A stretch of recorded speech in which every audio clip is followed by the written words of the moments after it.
nosotros nace el régimen económico y fiscal, nace las siglas que hoy conocemos como REF, 1507, y por eso hemos incorporado esta fecha en el logo de nuestra cátedra, que es una escalera donde vamos hacia abajo, hacia el origen histórico, y subimos hacia arriba, porque el REF no tiene fin y el REF se tiene que ir adecuando a lo que la sociedad demanda y adecuando a los requisitos de la Unión Europea.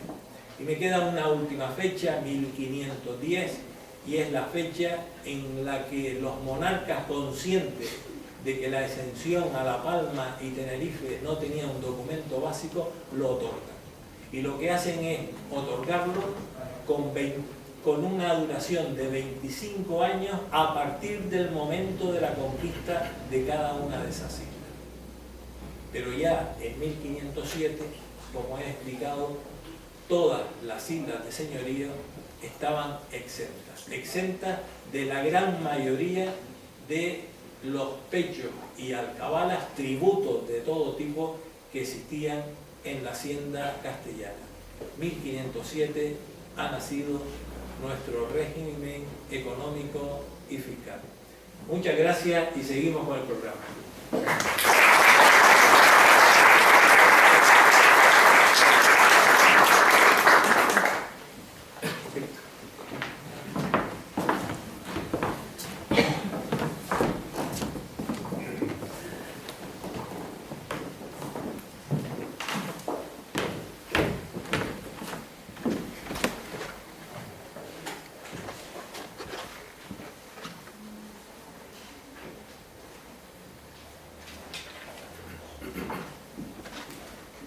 Bien, buenos días a todos.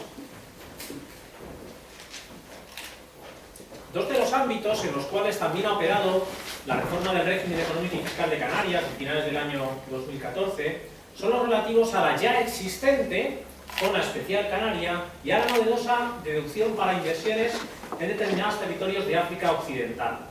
A la segunda de ellas se referirá, después de que yo intervenga, Murrique Somal, y yo me centraré en la primera, en la zona especial canaria.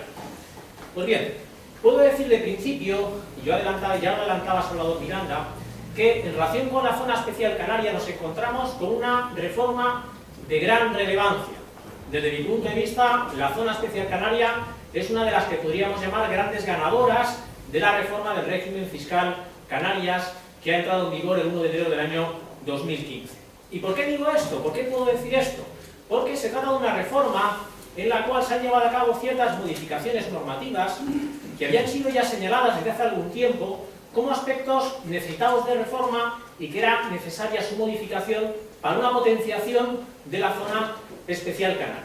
Y así hay modificaciones importantes en relación con los sujetos que pueden acogerse a la zona especial canaria, en relación, en segundo lugar, con las actividades económicas que pueden disfrutar de este régimen especial favorable. También hay modificaciones, en tercer lugar, en relación con el ámbito geográfico de aplicación de dichas actividades, fundamentalmente algunas, esencialmente algunas, como luego diré. Y en cuarto lugar, también hay modificaciones importantes en cuanto al contenido mismo del beneficio fiscal, donde es más importante el impuesto sobre sociedades. Me referiré, a continuación, a estas cuatro cuestiones: sujetos, objeto, ámbito geográfico y beneficio fiscal en el impuesto sobre sociedades. Y es que, en primer lugar, se va a llevar a cabo una reforma en la cual se afecta a los sujetos que pueden acogerse a la zona especial canaria. En la reforma o en la regulación existente hasta finales del año 2014, para que una entidad no residente en Canarias, por ejemplo en la península o en el extranjero, quisiera actuar a través de la zona especial canaria, tenía que crear una persona jurídica de nueva creación. Esto era así en la regulación anterior. Sin embargo, a partir de ahora, ya es suficiente con que se creen sucursales. Por tanto, se simplifica la actuación en la zona especial canaria. En segundo lugar, se lleva a cabo también un cambio en relación con las actividades económicas que pueden disfrutar de este régimen especial. Y esto en relación con el contexto que debe tenerse en cuenta, en virtud del cual esa lista de actividades económicas es la lista que trata de diversificar la estructura productiva del archipiélago canario. Tenemos muchas nuevas actividades, ahí tienen algunas. Por ejemplo, se introducen novedades en materia de agricultura, aunque una muy específica, cultivo de plantas medicinales y farmacéuticas. En el sector naval y aeronáutico hay una ampliación de las actividades que pueden realizarse, también en materia de recursos naturales y también en las actividades complementarias al turismo, en el llamado turismo de salud y bienestar. Aquí es quizá especialmente destacable y es quizá aquello en lo cual los medios de comunicación más se han centrado, esas actividades conexas al turismo que pueden traer consigo pues, una creación muy importante de puestos de trabajo, centros asistenciales, clínicas de reposo, parques de atracciones, parques temáticos, centros de alto rendimiento deportivo. Muy bien, estas actividades no estaban antes, se han mantenido las ya existentes y se han ampliado y por tanto hay nuevos ámbitos, nuevos sectores de actividad en los cuales pueden entrar nuevas entidades de fuera, crear una serie de actividad económica que trae consigo una serie de beneficios importantes a la actividad económica en Canarias y en consecuencia pues creo que va efectivamente a utilizarse en gran medida y va a potenciar la utilización de este mecanismo mucho más de lo que había venido siendo hasta ahora. Por tanto, como digo, ampliación de sujetos, no solo personas jurídicas de nueva creación, también sucursales, más sencillo entrar en la CEC, sino también más actividades económicas. Reitero además, este es un aspecto a destacar, ¿no? Porque en la zona especial canaria, lógicamente es un régimen de beneficios fiscales que se inserta dentro del REF, pero aunque como todos los beneficios fiscales del REF tratan de tener una finalidad de promover el desarrollo económico y social del archipiélago, la zona especial canaria tiene el objetivo particular de diversificar. Y es precisamente a través de esta lista de actividades como vemos en qué medida o hacia dónde se orienta la diversificación que pretende el legislador potenciarse con este instrumento fiscal. Pues bien, echando un vistazo a estas actividades económicas, podemos tener una idea hacia dónde va la diversificación pretendida con la reforma de finales del año 2014. Pero es que también, en tercer lugar, se sigue llevando a cabo una ampliación del ámbito de aplicación de la CEC en relación con el territorio en el cual se pueden realizar las actividades económicas. En la regulación existente hasta finales del año 2014 había que diferenciar dos ámbitos territoriales de aplicación en relación con la zona especial canaria. Porque, si bien es cierto que en relación con las actividades económicas en general era todo el territorio de las Islas Canarias aquel en el cual se podían desarrollar dichas actividades, sin embargo en relación con la llamada CEC industrial, actividades de producción, transformación, manipulación o comercialización de mercancías, estas actividades económicas tenían que realizarse necesariamente en unas zonas acotadas. Así habían sido aprobados por el Gobierno de la Nación, a propuesta del Gobierno de Canarias, una serie de zonas en las distintas islas del archipiélago en las cuales se tenían que instalar necesariamente las empresas que desarrollaran estas actividades. Pues bien, este aspecto, esta necesaria realización de unas zonas acotadas, esta necesaria instalación en esas zonas acotadas de las empresas dedicadas a estas actividades, se había visto como un obstáculo importante para dichas actividades. ¿Por qué motivo? Por diversas razones. La adquisición de terrenos en esas zonas acotadas era difícil, era caro y además era incoherente establecer limitaciones a la actividad industrial cuando era esta la que más se trataba de potenciar, que es la que en definitiva hacia la cual debería sobre todo diversificarse la estructura productiva del archipiélago. Aparte de que era incoherente también con el propio territorio canario que ya de por sí está fragmentado. Pues bien, por fin, esta era una cuestión que se venía denunciando desde hace bastante tiempo, en un estudio, en un informe encargado por el consorcio de la zona especial canaria, a un grupo de trabajo en el cual formaban parte José Ángel Rodríguez Martín, al que aquí veo, ¿no? Y que me alegro mucho de verlo por aquí, Múlique Somar, y quien les habla, pues uno de los aspectos que se ponían de relieve era este. Esto tenía que suprimirse y efectivamente con la reforma se ha suprimido. Y además, con efectos ya de 1 de enero del año 2015, cualquiera de las entidades que ya operaban en el ámbito de la CEC industrial, ahora, desde mi punto de vista, con una simple comunicación al Consejo Rector, sin necesaria una nueva autorización, ya pueden actuar fuera de las zonas acotadas y, por tanto, en cualquier parte del territorio canario. Esto va a traer consigo una potenciación de esas actividades que ya existían, pero que estaban geográficamente limitadas. Por tanto, tercera novedad de gran importancia. Pero es que, en cuarto lugar, también se ha producido un cambio, una potenciación en cuanto al beneficio fiscal mismo, más importante en el ámbito de la CEC, que es un régimen de baja tributación en el impuesto sobre sociedades. Existen modificaciones en dos aspectos. Primero, en cuanto a los límites de bases imponibles y, en segundo lugar, en cuanto al tratamiento de la doble imposición de dividendos. Me explico. El régimen de la zona especial canaria, con toda probabilidad ya lo conocen, es un régimen de baja tributación cuyo beneficio fiscal más importante es un tipo de gravamen del 4% en el impuesto sobre sociedades. Este tipo de gravamen del 4% en el impuesto sobre sociedades no se aplica a todo el beneficio que obtenga la entidad CEC. En primer lugar, existe una limitación al beneficio generado en Canarias, simplificando mucho, esto se mantiene, no hay cambios básicamente en este aspecto, pero en segundo lugar, aunque el beneficio generado en Canarias fuera de cierta cuantía, existían límites cuantitativos máximos.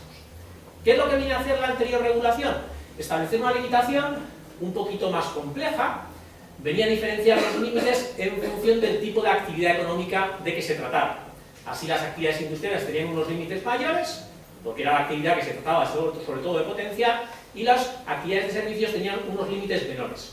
Y en relación con cada uno de estos dos grupos de actividades, aunque en las segundas actividades existía una doble división, pero en cualquier caso existía una modulación en función de la creación de empleo. Pero se hacía por tramos. Ahí tienen algún ejemplo.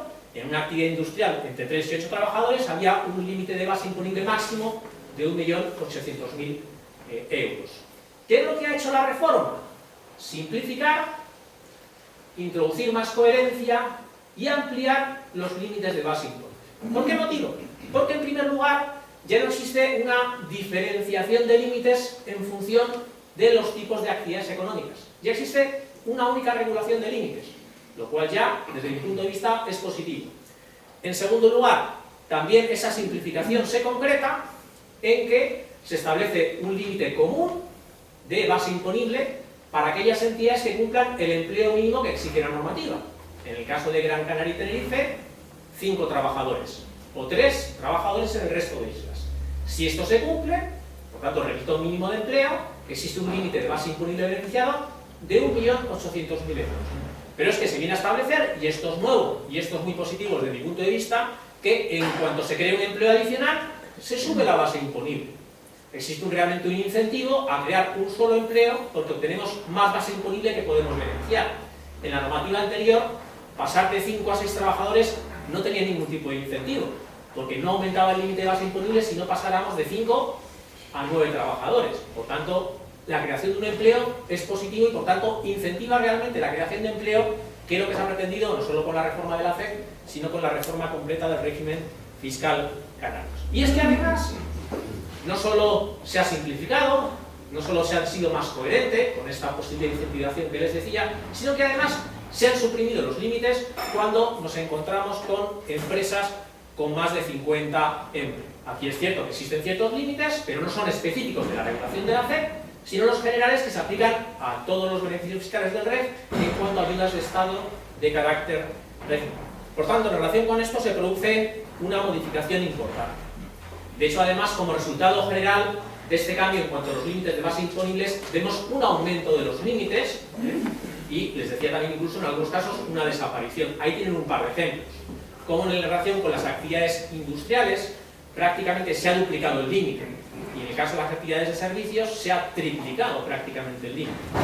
Lo que bajo el régimen anterior, una actividad industrial con 10 trabajadores tenía un límite máximo de 2.400.000 euros, ahora ha pasado a 4.300.000.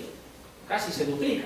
Y las actividades de servicios, que tenían unos límites más bajos, casi se triplican tal como aparece ahí en el ejemplo.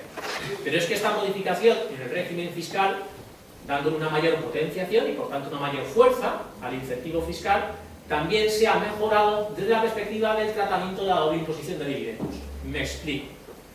En el régimen anterior, cuando una entidad efectivamente estaba bajo el ámbito de la ley, tributaba, con los términos que he señalado antes, bajo esa tributación muy baja del 4% en el impuesto sobre sociedades. Pero desde el momento en el cual esta entidad repartiría dividendos a una sociedad residente en España, esta sociedad residente en España tributaba y no podía aplicar la corrección de la doble imposición de dividendos. Con lo cual, en definitiva, cuando efectivamente se repartían dividendos, ese régimen favorable era un régimen de diferimiento de tributación. No se tributaba en sede de sociedad, se tributaba el 4% nada más, pero en sede de socio, cuando se repartían, se tributaba. Pues bien, en el nuevo sistema de corrección de la doble imposición de dividendos de la ley del impuesto sobre sociedades, se ha omitido, se ha suprimido la referencia a las entidades CEC y en consecuencia también el reparto de dividendos a entidades residentes en España procedentes de beneficios de entidades CEC siguen el régimen general de corrección de doble imposición y por tanto sigue, se aparece ahora una mayor potenciación de este incentivo fiscal también para residentes en España que reciban un reparto de dividendos. En conclusión, y con esto termino mi intervención, desde mi punto de vista, creo que tiene razón la exposición de motivos del Real Decreto Ley que introdujo la reforma, que en relación con la FEC viene a señalar que introduce modificaciones relevantes con el fin de impulsar el logro de sus objetivos primordiales, desarrollo económico y social del archipiélago y diversificación de la economía en Canarias en las mejores condiciones posibles. Porque mejores condiciones son que las sucursales puedan funcionar como entidades FEC, que haya más actividades económicas, que las actividades industriales puedan desarrollarse en cualquier parte del territorio canario y que existan unos beneficios fiscales más potentes por esos límites de base imponible mayores y por la posibilidad de aplicar la corrección de doble imposición de dividendos. Con esto termino mi intervención y dejo la palabra a Enrique Sonado.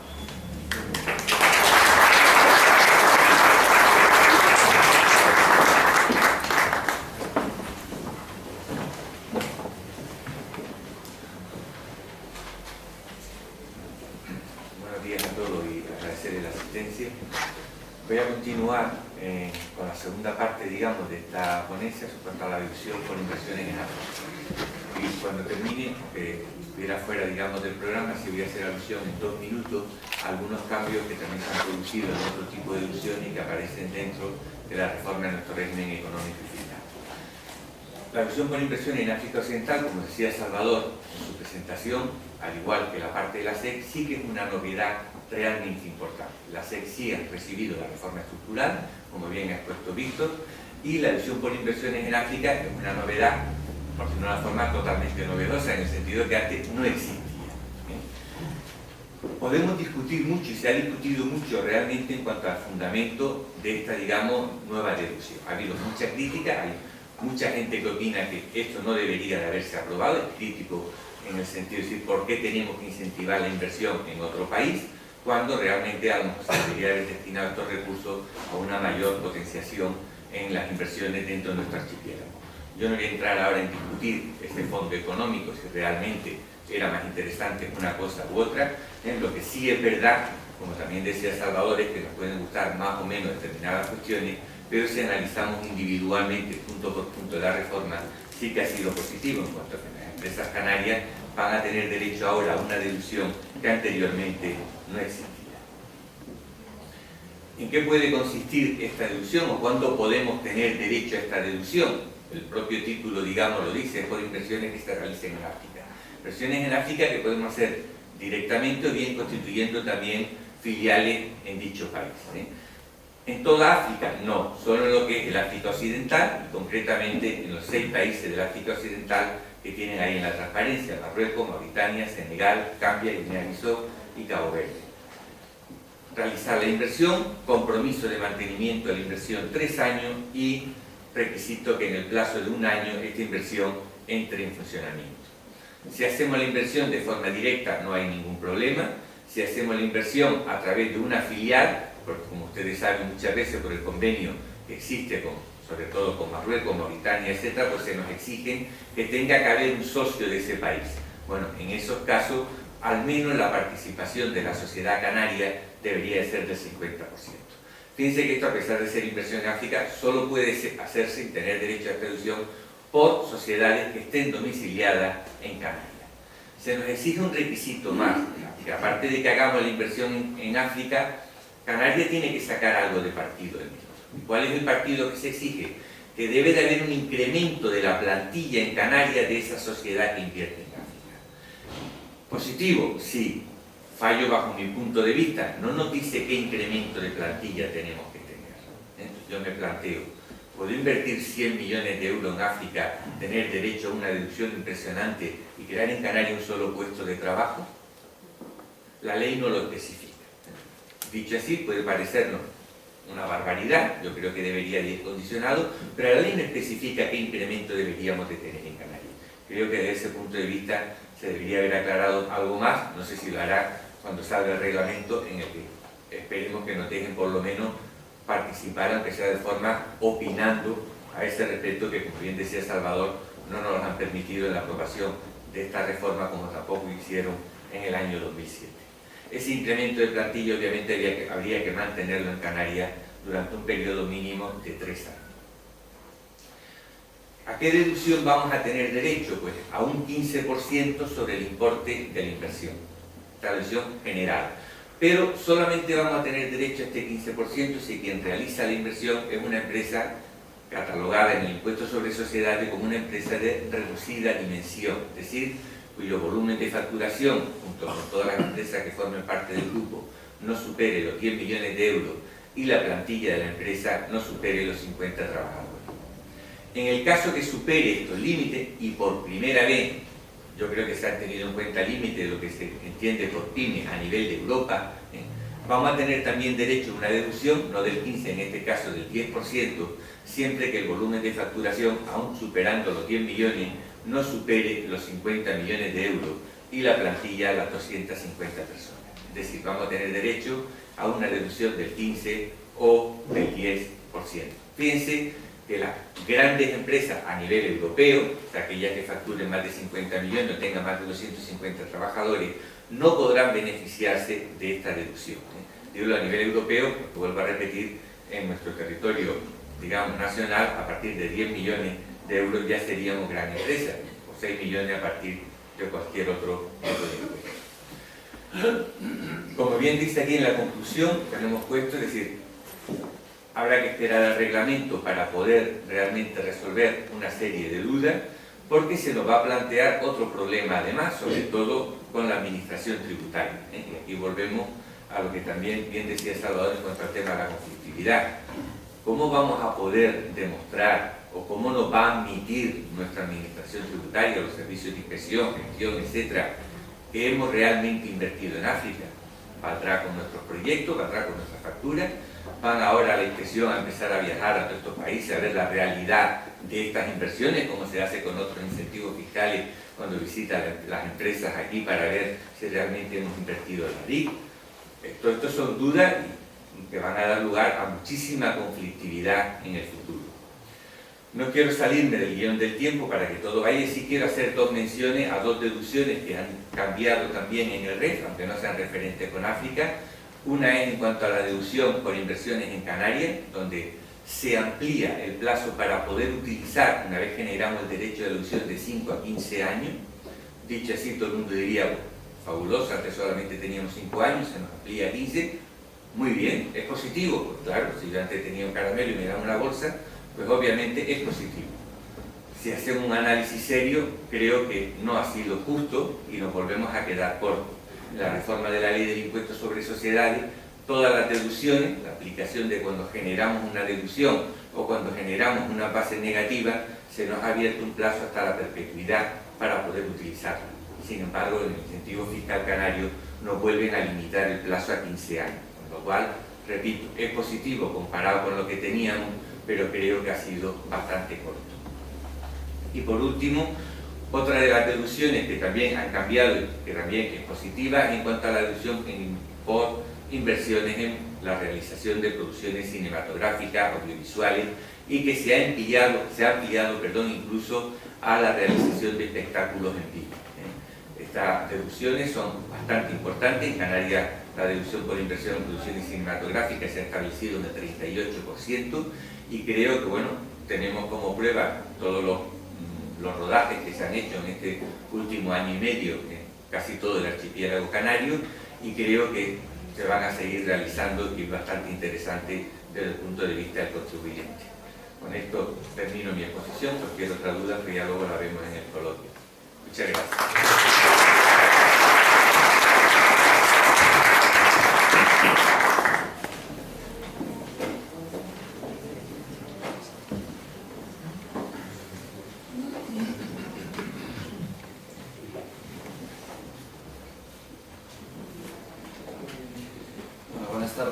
Buenos días a todos y buenas tardes, casi ya estamos en mediodía.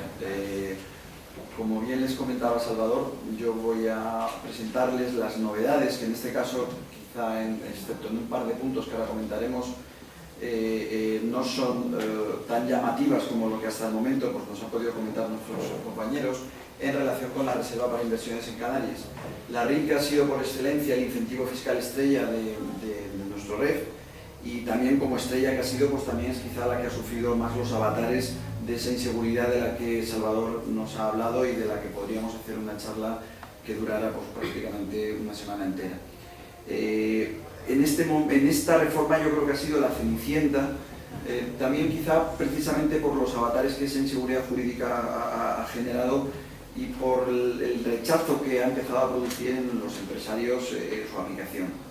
Es cierto, no obstante, pues, que ha sufrido una reforma que en algunas cuestiones yo creo que es especialmente loable, pero si la reforma del REF que ha entrado en vigor en el año 15 se puede calificar, como también decía Salvador al principio, como continuista, es precisamente por motivo de lo escaso que ha sido la reforma en relación con la voy a presentarles, dicho todo esto, cuáles son los aspectos más destacables de esta reforma, que se basa, por un lado, en el mantenimiento de los parámetros esenciales en los que la RIC ha funcionado hasta ahora. La RIC, como ustedes bien saben, es un incentivo fiscal que, frente a la CEC, que nos acaba de presentar Víctor, es un incentivo basado fundamentalmente en la reinversión, en la permanente y constante reinversión. Se han mejorado algunos aspectos muy tímidamente de los que han sido más controvertidos en su aplicación en los últimos años. Se ha mejorado y se han creado algunas posibilidades nuevas de reinversión. Si en algo sí cabe alabar esta reforma en cuanto a la reserva, es que por fin se ha enganchado de una forma clara y contundente a la posibilidad de la creación de empleo, y ahora lo explicaremos. De hecho, esto ha sido lo que, si cualquiera escucha a las autoridades del gobierno, tanto del Estado como de la comunidad autónoma, presentan como la principal bondad de la reforma del REF, y se han creado nuevas opciones de reinversión, recordando que todo lo que vamos a hablar ahora es de aplicación para las dotaciones que se efectúen a partir del beneficio obtenido en el año 15 y posterior, y que, como siempre ocurre con cada una de las reformas que hay en la RIC, cada una de las reformas supone un cierra y empieza de nuevo, de forma que las dotaciones efectuadas hasta el 31 de diciembre de 2014 se regirá por la normativa vigente hasta este momento, y todo lo que estamos hablando ahora, o lo que vamos a hablar ahora, influirá en las dotaciones que se efectúen a partir de este momento. Como les decía, se produce una mejora técnica en algunos aspectos controvertidos. Dos puntos que hay que destacar. Primero de ellos, vuelve a recogerse, y sobre esto también nos podríamos extender mucho esta mañana, la posibilidad de dotar la reserva para inversiones por aquellos beneficios que procedan, dice la norma, de la transmisión de bienes no afectos a una actividad empresarial. Esto daría y ha dado para escribir 3 libros como los que presenta mañana Salvador sobre este tema. ¿Qué beneficio podía o no darse a la dotación de la RIC? Fuimos, volvimos y ahora volvemos a ir, y no sé si estamos ya volviendo, porque esta es una cuestión que ha sufrido avatares tanto legislativos como en las actuaciones de comprobación de la administración, como en las actuaciones posteriores de los tribunales. Parece ser, y digo parece ser porque también hay una coletilla ahí que tendremos que ver cómo termina, que es que está pendiente de desarrollo reglamentario, que nuevamente a partir de este momento vamos a poder dotar la reserva en aquellas sociedades que transmitan bienes que no están utilizando de forma efectiva o que no están afectando en su actividad empresarial. El concepto de bienes también es una cuestión amplia, no sabemos si solo se refiere a bienes materiales, si se puede referir a bienes que consistan en activos financieros, etc. Lo cierto es que la ley vuelve a recoger esta posibilidad que había cerrado en la reforma del año 2007. Y también desaparece la obligación que se introdujo en el año 2007 de, cada vez que hacemos una dotación, presentar un plan de cómo vamos a invertir las dotaciones efectuadas. Y con esa desaparición, desaparece también el régimen sancionador que la ley había recogido desde 2007 en el caso de incumplimientos en relación con esta obligación. Por medio desaparece algo que ha pasado un poco desapercibido, que es también la posibilidad que existía hasta ahora y desde el año 2007 de presentar